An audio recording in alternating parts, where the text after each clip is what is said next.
예, 두 번째 소식. 9위 소식은요. 자녀 100명에게 23조 원을 상속하겠다.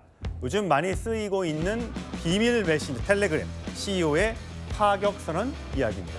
자, 임주혜 변호사. 도대체 어떻게 자녀가 100명이 넘는 거예요?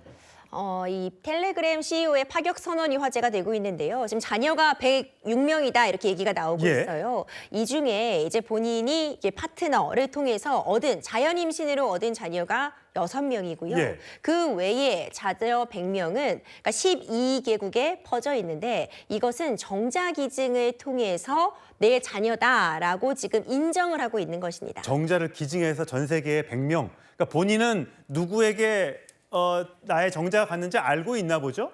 그렇죠. 원래 정자기증 같은 경우에는요. 정자기증을 했다고 해서 어떤 친자 관계가 성립하는 것은 아닙니다. 법적으로 이들의 부모와 자식 관계라고 정자기증만으로 바로 인정이 되는 것은 아닌데 지금 이 파베드로프 같은 경우에는 정자기증을 하면서 아무래도 해당 국가의 법 규정에 따라서 내가 누구인지 이 정자기증자임을 밝히고 이들에게 내가 아버지로서의 어떤 역할을 다하겠다는 것을 계약서 같은 부분으로 새로이 창설하고 있는 것 아닌가 추측이 됩니다. 근데 왜 100명한테 이렇게 정자를 기증을 한 거예요? 무슨 이유 때문에?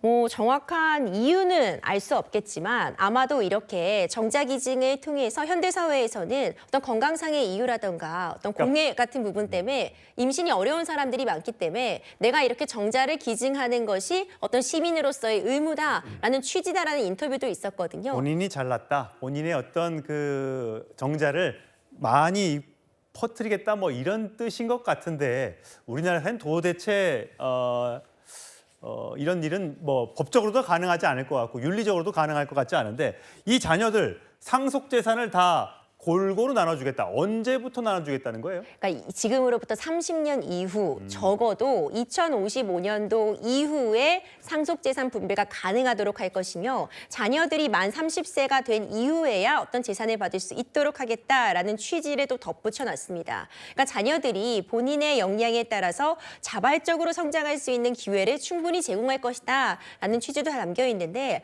법적으로 굉장히 여러 가지 쟁점들이 있을 수 있을 것 같아요. 일단 윤리적인 문제 지적할 수밖에 없거든요. 정자기증자의 신원을 이렇게 공개하고 이에 대해서 부모 자식 간의 관계처럼 상속을 하겠다는 부분도 윤리적으로 여러 가지 질문을 던질 수 있을 것 같고요. 지금 자연 임신을 통해서 얻은 자녀들도 있잖아요. 추후에 이 자녀들이 이와 같은 이 상속재산 분배에 대해서 어떤 방식으로든 소송을 통해서 이의 제기할 가능성도 있지 않을까 생각합니다. 일론 머스크 테슬라 CEO 그에게도 14명의 자녀가 있는 것으로 알려지고 있는데 가게 들어보니까 굉장히 복잡하죠. 여러 차례 결혼을 하고 헤어지기도 하고 막 그래서요.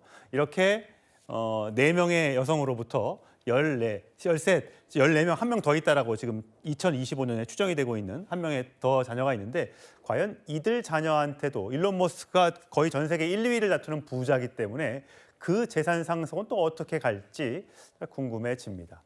아무튼 우리나라와는 좀 거리가 있어 보이는 내용이었습니다.